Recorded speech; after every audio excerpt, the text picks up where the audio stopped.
ગણતરીના દિવસોમાં ભદ્રેસર ગામની સીમમાં થયેલી હત્યાનો ભેદ ઉકેલી હત્યારાઓને ઝડપી પાડતી જાદર પોલીસ। મળતી માહિતી મુજબ તારીખ 5/12/2024 ગુરુવારના દિવસે ઈડર તાલુકાના ભદ્રેસર ગામની સીમમાં આવેલ ગોહાઈ ડેમના આંગામાંથી પુરુષની લાશ મળી આવી હતી, જેની તપાસ ઈડર ડીવાયએસપી તેમજ જાદર પોલીસ ઇન્સ્પેક્ટર આર.ડી. તરાલ કરી રહ્યા હતા।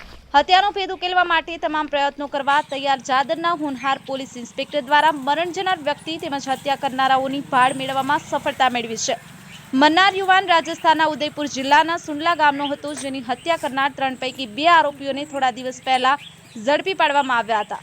તે દિશામાં સતત કાર્યરત જાદર જાબાઝ પોલીસ ઇન્સ્પેક્ટર આર.ડી. તરાલ અને પોલીસ કોન્સ્ટેબલ જસુભાઈ પટેલ અને એએસઆઈ કાળાભાઈ ગામેતી દ્વારા ત્રીજા મુખ્ય આરોપીને ઝડપી લેવામાં સફળતા મેળવી છે અને હત્યા પાછળનું કારણ જાણવા માટે વધુ તપાસ હાથ ધરી છે। સમાચાર જોવા અમારી ચેનલને સબસ્ક્રાઇબ કરી બેલ આઇકોન પર ક્લિક કરી લાઇક કરો। એડિટર ઝાકિર હુસેન મેમણ, હિંમતનગર ખબર ન્યૂઝ, સાબરકાંઠા।